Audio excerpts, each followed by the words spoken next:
Okay, welcome back. This is another episode of the Unstoppable Entrepreneur Show, and I have one of my favorite people on the show today, the one and only Allie Brown. Allie, welcome to the show. It's great to be here. Everything you do looks so classy. Look at this. Looks Oh, so cool. Oh, thank you, your graphics Allie. and yeah. Yeah. So, for those of you guys that don't know Allie, first of all, she's been on the show several times. I very rarely bring guests back, but Allie's one of the big thinkers that belongs here in our audience, and that's why she's back again. We're going to be talking about some 2021 predictions and what we're both seeing on the horizon and what to expect and all of those things.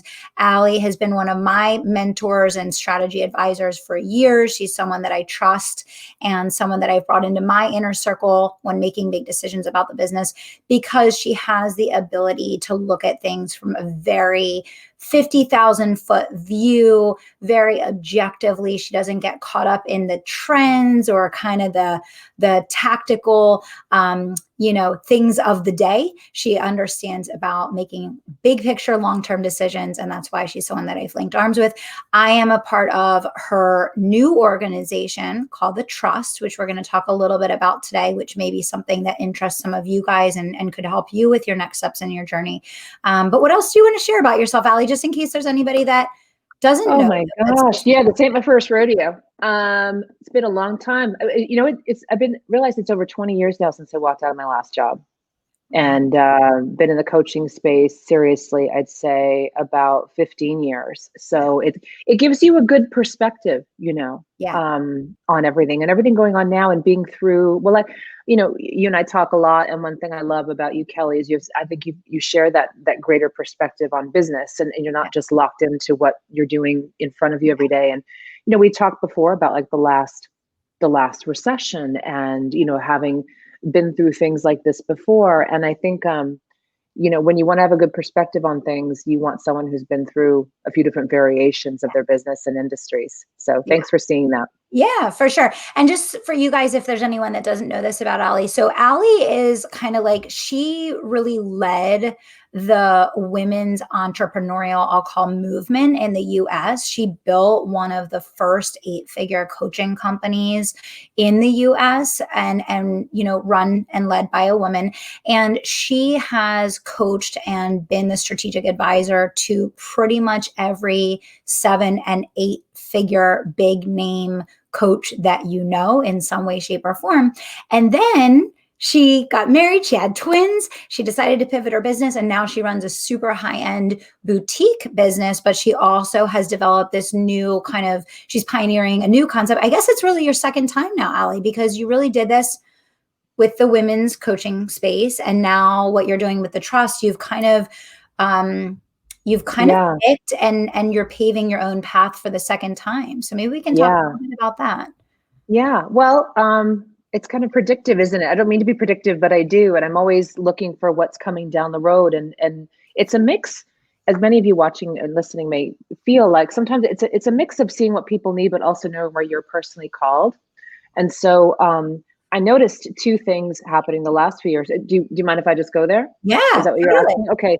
The last few years, I saw 2 things happening. One was the lack of, let me just say, elevated network spaces for women at a higher level.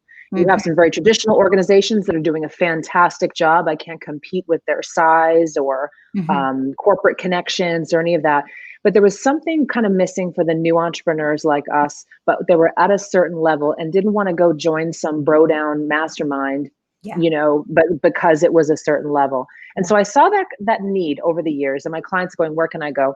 The other thing that really nailed it was the end of last year, Amex came out with their state of women-owned businesses report. And there were 2 fastest growing segments of women-owned businesses. The first was the very bottom. It was 25 grand and under, which they didn't elaborate on, but we could assume it's super startup, small work, maybe part-time businesses from home. We're not sure, but we can guess. The second fastest growing, $1 million plus. And when I saw that, I got so excited and thought, this is the time for the Trust, because women want a different place for that conversation. Because it is, and I support women at all levels and encourage them, but it's actually an underserved market where there's different conversations. And so that's what we did this year. We launched it with strong start, strange year, but it's strong. strong start in a strange year. Yeah. We've added a lot more virtual components and, Mhm. programming in that regard, but we can't wait to get together again when we can. Yeah, yeah, it's really interesting, and I think people always think I always see in the online space it seems like it's a race to the bottom, I and love it's that. so interesting to see that one of the fastest growing segments is actually those that are having a degree of success. And you're right, it's such an underserved market, and that should be Yeah. such strong encouragement for everyone listening that really wants to bring a truly transformational product or service to the world that's a high-end white glove, true transformation, because there's people out there that want it and they need it and no one's creating anything for them, right? Yeah, And it's true. And it's a wake up call for those of you who feel like maybe there's a niche calling you or there's a segmentation, but maybe you don't want to make that leap because, but it's a small market. Yeah. It doesn't matter. And actually, I know we want to talk about 2021 and what we see coming. And I see more people building wealth in smaller niches than mass market. I think the last, when we look at when social media came out and when it really hit, which I'd say, what do you think? 2008, 2009, would you say is when it really just got everywhere and everyone had to be on it. If you weren't on it by then, you were weird and your business was losing money if you weren't on it, right? So there's that pressure. The last 10 years have been, you've seen these just mass market, even personal brands and people online and things just taking over everything. And a lot of people went into business then thinking they had to do that and be that be that brand for everybody. When now on so many levels, and I know that we could probably have a whole day on this stuff, but looking at all the meta levels of what we're talking about now, we're going to see more opportunities when you truly get clear in who you're speaking to and spend time directly with them in some type of high touch way. And Kelly, I know you're a huge fan of high tech, but also what's made your work so impactful and successful is because you know high touch. You've known how to add that. So you're ahead of the game. But I do see the niches being, people may not get as excited. The ego doesn't get excited about that big audience. They're saying I have like 5 million followers. But in the end, you have to decide what this is really about. And that's where you come to clarity. That's so huge. And I would say when I look at the clients that are the most fulfilled in the business that they're running and truly enjoying what they're doing, I see they come in very mass and then they start to really define and really narrow in on who do I love to work with. It's not like, how they always in those courses, they have you write that long paragraph of like your perfect, I never liked that. Of your like avatar. your perfect avatar and all this stuff. I don't think that's how it works. I think you work with a lot of people and then I think you really start to get clear, like who is that perfect client that you love to work with, you want to work with for years, you're getting amazing results for. But I find that clients seem to be so fulfilled in that process of that empowered decision to start saying no and to start saying, no, like I work with this person over here, right? Once they've had the opportunity to experience enough to do that. I think a lot of entrepreneurs get stuck niching down because they try to do it before they've ever worked with anyone. Yes. And I want to tell everybody, I worked with everyone. That sounds almost kind of slutty, doesn't it? I mean, like I would work with any, when I started my business in New York, and this was marketing communications, I did little consulting bits and I would money if someone needed a brochure project manager, I'd be like, I'll do it. And I just figured it out. Right. I'm actually glad there wasn't a lot online at that time because I couldn't go learn it. I had to just figure it out. And I didn't compare myself to someone's system. Right. So I just took on, I wrote a brochure for a funeral home. I mean, I took every type of job that I could and some hard lessons learned, right? And some projects I got into going like, this is way over my head. Like, I can't do this, or I don't like this type of client, or, oh, these types of people have great budgets for people like me. So I'm going to go here. And then you learn. And I think that's so important on how, just start up. The beginning is a lot of yeses. And then the next level, man, when you get up into the 7 figures, the 8 figures, even, we've had women in our group with 9 figures coming into the trust to spend time with us and share what they're doing. It's, I'd say 99% no. Yeah. It's getting so clear on that one lane. And then when you know it, that's pedal to the metal. So Yeah. give yourself grace, have some fun, work with different types of people, clients, try different things. I mean, that's half the adventure. Yeah, it's so true. It's so true. So I think one thing that would be interesting to share a little bit with everyone listening, Allie, is some of the topics that we've covered in the trust. You know, we had someone come in on mergers and acquisitions, you know, some of the maybe topics that you have planned for 2021, because I think what's so interesting is the information that's out there, it's so general and so low level that it's very difficult to even learn when you get into multiple seven, eight figures, to learn what you need to learn to go to the next level, because everything is so mass market. Everything is so, it's like this general information. And I think you've always done a good job of cultivating guests, speakers, advisors, and a room full of people that are kind of those next level thinkers. Do you want to maybe talk a little bit about that? Yeah, just the next level of thinking, what we should be thinking Well, of. some of the, well, yeah, that, and just some of the Right. topics that you're bringing to the trust Oh, this year, yeah. because I think that's Yeah. something very unique what you're doing there. Yeah. It's interesting. And again, this is a general observation, but working with so many women over the years, and then also being around a lot of men in some of the circles I'm privy to running these bigger companies, and seeing how they think differently.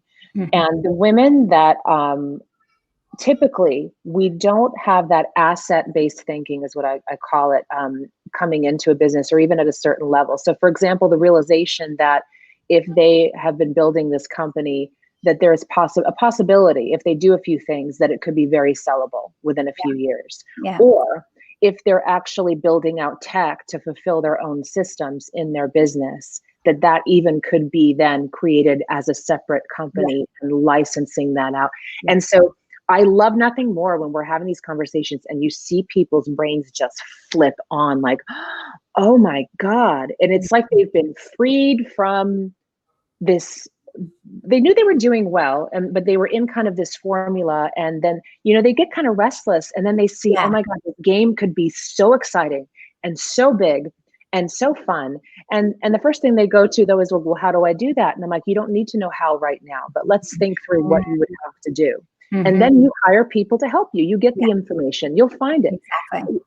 This is how,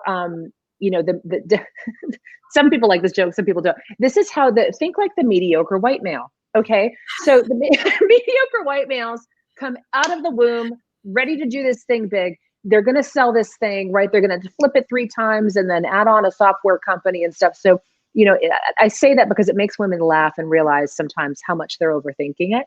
And that no one knows everything they're doing in the beginning, but it's that flipping of the thinking that shifts everything. We had Charlene Leon, who loved earlier this year. She's one of the first guests I brought in to talk about disruption, and she consults for just huge companies and goes in and helps them think not only 5 steps ahead, but like 50 steps ahead. And really, she said to all of us, and she understood our levels and where we're at. She said, you have no choice but to think really big now, not just a little big, but really big going into this year. Because if you don't, you're going to end up flat on your face. Not so many words, but she was emphasizing, like, this year for a lot of people, and let's be gentle on ourselves, because there were circumstances that were like, things are okay, things are not okay, things are okay. We were getting mixed information that then turned out to be false, vice versa, just crazy stuff. And so, many people were kind of waiting, right, to kind of figure out what's going on. But man, now there's no more waiting. Just stop, be aware of what's going on, but your focus has to be on what you want to create, what the people you want to impact. And ladies, it's just time. It's time. It's 2021. Like, we just have to focus on getting this done and thinking a lot bigger. No, for sure. You can't. I mean, I feel bad. I mean, for us, we were just balls. Oh, we went crazy. We never slowed down. We never stopped. But I do feel bad, because I think a lot of people the whole year was a series of start, stop, because they were trying to understand what was going on and what move to make next. And obviously, depending on the business that you were in, you had to. There's a lot of people that had no choice, but Exactly. I agree with you. It's very important. It doesn't matter where you're at or what state you live in or what industry you're in. At this point, it's like, you got to get clear on what it's got to be, and you got to go. You can't be taken back and forth by the tide anymore, because there's going to be continued uncertainty. There's going to be continued, we're open, we're closed, we're open, we're closed. You have to figure out a path forward regardless of. Right. And if you think about it, there's always uncertainty. So this year just turned up. Anything we kind of didn't want to think about, it was turned up this year. I mean, it just amplified. So now we are built for all seasons. That's all I can say. I love that. I love that. We're built totally for all now. Like nothing much could throw us off now. And this past year, I know COVID has affected a lot more women-owned businesses because of especially the retail, restaurant, it depends on what type of business you're in, but there are businesses that were online that did fantastic, and especially the ones helping other business owners like yours, Kelly. Yeah. And so, it's important that we see that happening as well. And I'm sure you work with a lot of offline businesses who are coming online now. Yeah. I mean, and I had clients that had been saying they had brick and mortars, and they had been saying for years, I know I need to be online. I know I need to be online. And I was like, come on, like, get online. You need to be online. And they hadn't done it. And it's really interesting because when your back is up against the wall, it's amazing what can be done in 48 hours. I had clients that literally went from 100% brick and mortar to being online in 48 hours because they didn't have a choice. And I actually think it's the best thing that ever happened to them. No more overhead, no more running an office. You have the freedom to work from anywhere. You have the ability to do transactions. It's less expensive. So, there's always a silver lining. There may be a little bit of pain in the middle, but it a lot of time forces the thinking that was it was hiding out there all along. It's just that we were avoiding it, Yeah. So different thinking, flipping thinking, and something that, I call just simply critical thinking and thinking through things at just a higher level. We get so caught up. So this relates to all of you, like no matter where you are, just always try to take that thinking a step back and then a step back again. So you're more of an observer versus in the middle of it. And I think we're not going to go too deep here today, but I think that's a lost skill in so many things we're dealing with right now in the crazy year of 2020 going into 2021. For sure. And I think coupled with that, it's critical thinking is like a lost art that, man, is it important. You can do well for a day or a week or maybe a year, riding the wave of the trend. I posted about this today. Today they shut down, Periscope is gone. Right. And really, people may say, oh, I thought that was already gone, or, I haven't been on Periscope for years or whatever, but that doesn't matter. What matters is that everything we use in business today will go away. Facebook will go away. Instagram will go away. All of these things will go away and change.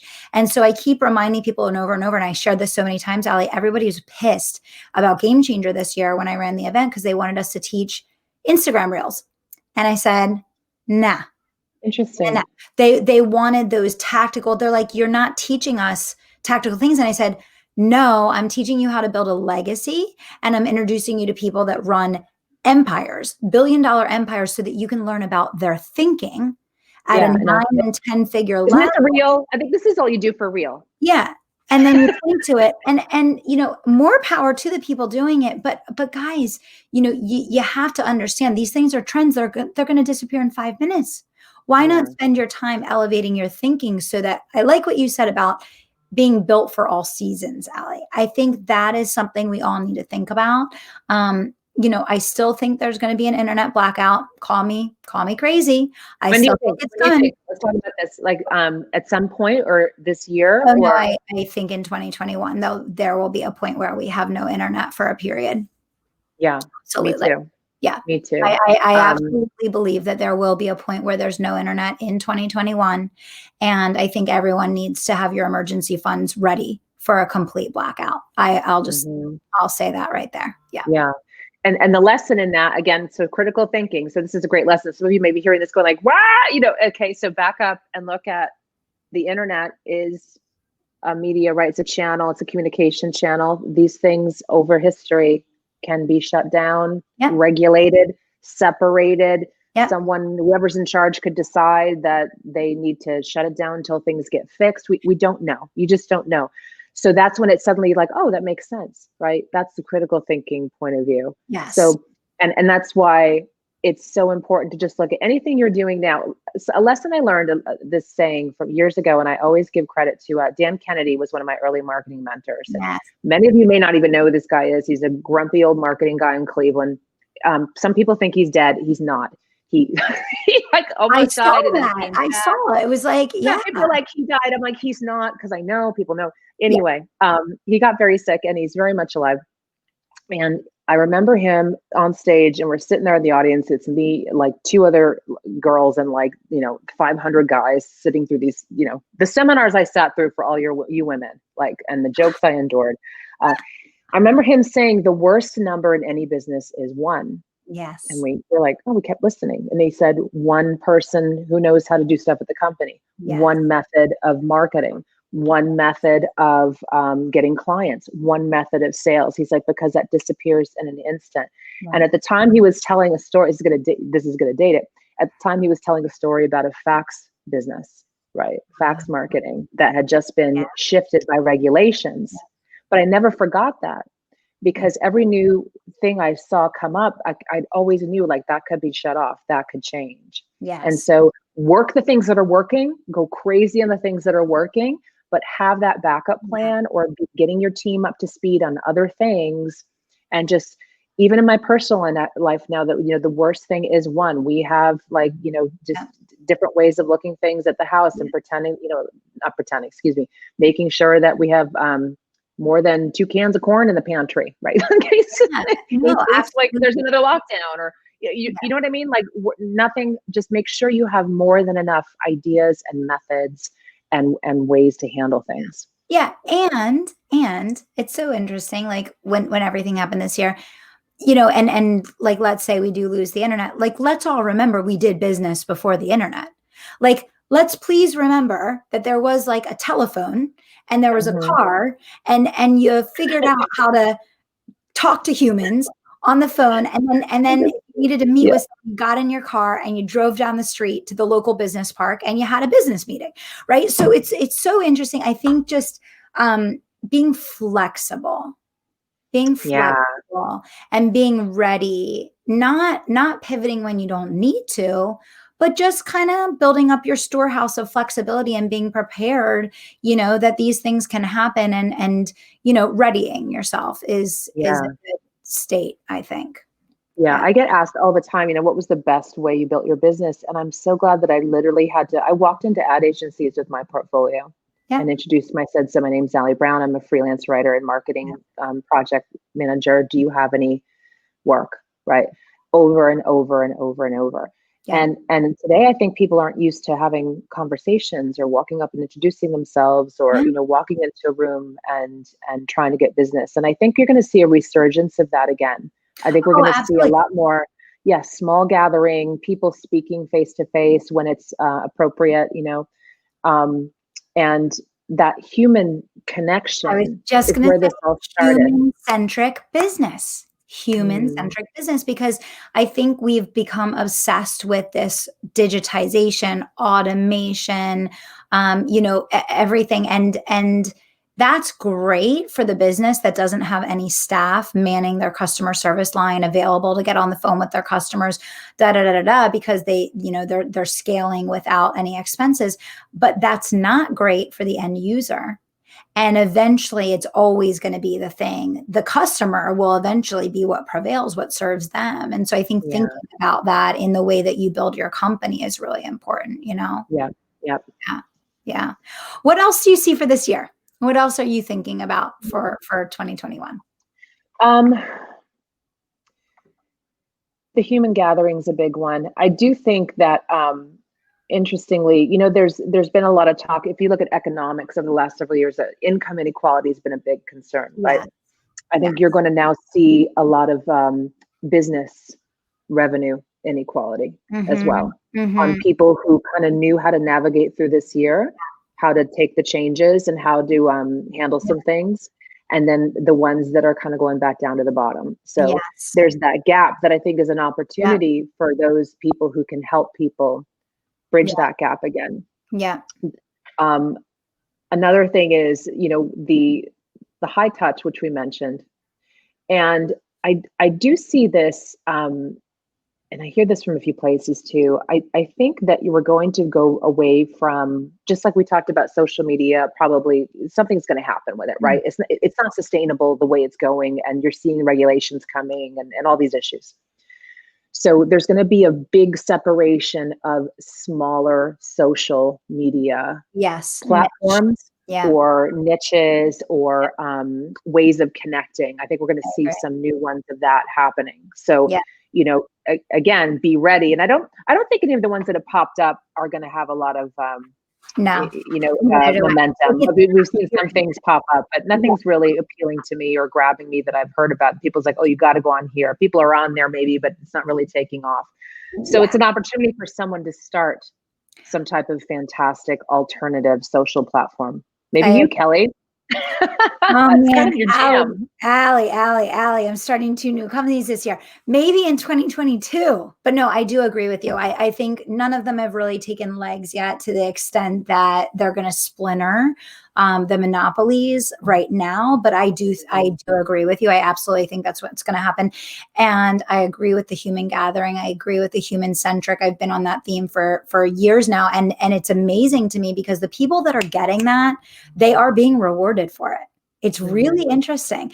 And there's still a lot of people that are having success with the old model that are still really focused on like the automation and the digital stuff and, you know, all of that stuff. But I think the percentage of people that are actually succeeding that way is going down and down and down and down because the consumer is just, they're over it, you know? Yeah.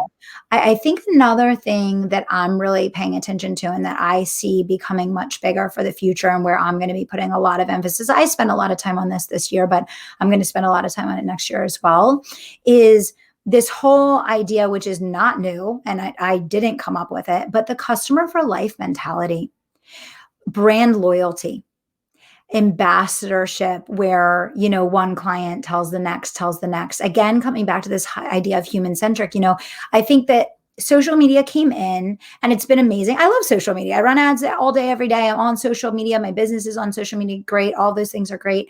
But the best thing that we did in 2020 was really our own ambassador program that our clients have really helped us to find other people that they knew could thrive in our programs.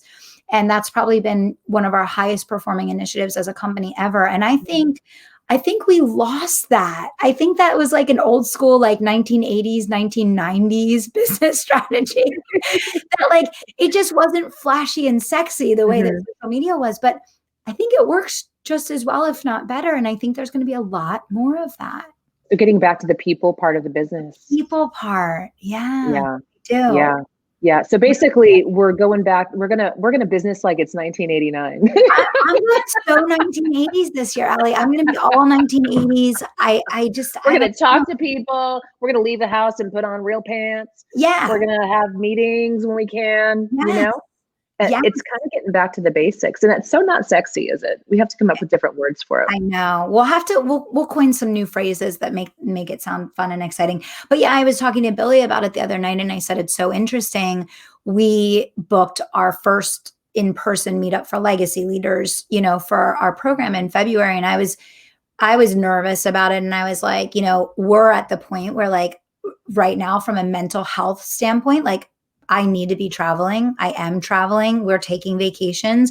That's priority for myself and my family. And I was like, I wonder if other people like are feeling the same way. Like, I wonder if people are going to come, whatever.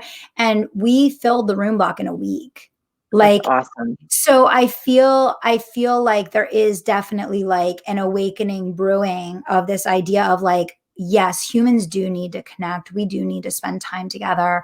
We do need to, you know, feel this sense of, you know, connectivity. And it's a lot of people, I feel really bad. There's a lot of people that, you know, it's almost a year now, you know?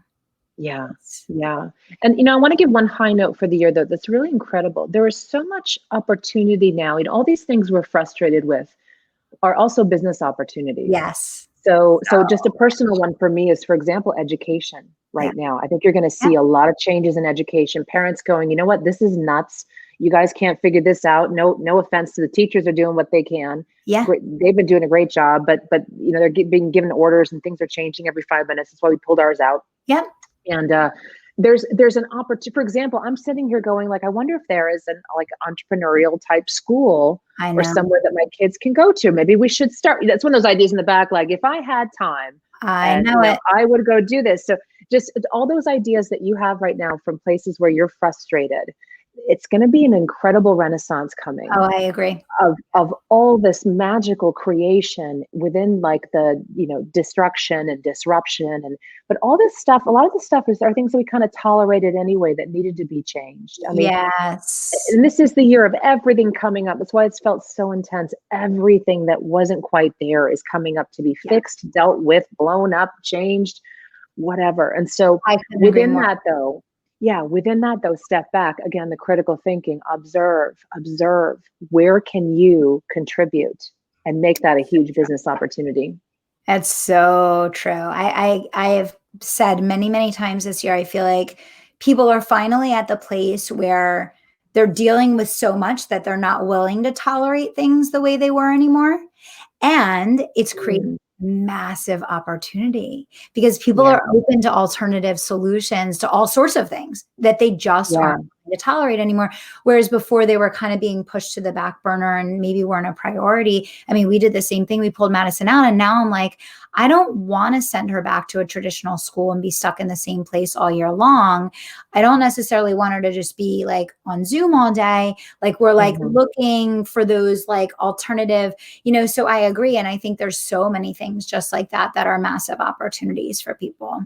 Yeah, I think you're going to see some big shifts in the not next year's a little soon. You'll see it start, but the next probably 5 years, and people creating entire new ways of working, of being, of living, and maybe gathering more in communities, like kind of restarting. I mean, it's when I think of it that way, it's actually quite exciting, and I don't want to crawl under the bed.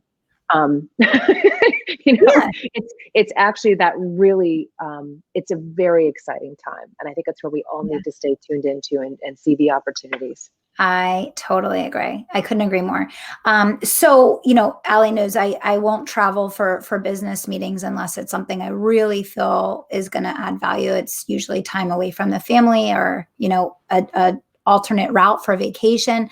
But the premier meetings and the trust meetings that you hold, Allie, are always so valuable. And I would love to spend just a couple minutes sharing about the trust because it is a one-of-a-kind organization. It has no peers.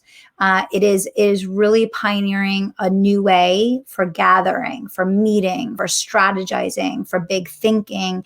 And you cultivate people in a way that I haven't really seen anyone else do before. And so, I'm going to be down there in March. It's at the beautiful Ritz-Carlton, Miami Beach. We're going to be having the meeting. So let's just tell everybody like a little bit about the trust and what we're up to with the trust and what you're doing with the trust. And then you can tell them where they can find out more. Yeah. So the Trust is the new premier network for 7- and 8-figure women entrepreneurs. You can learn more at jointhetrust.org, but it's about 3 things, really. It's about us connecting in person when we can, and then virtually. But because as you ascend your success ladder, pyramid, whatever you want to think of it as, right? You're getting up there.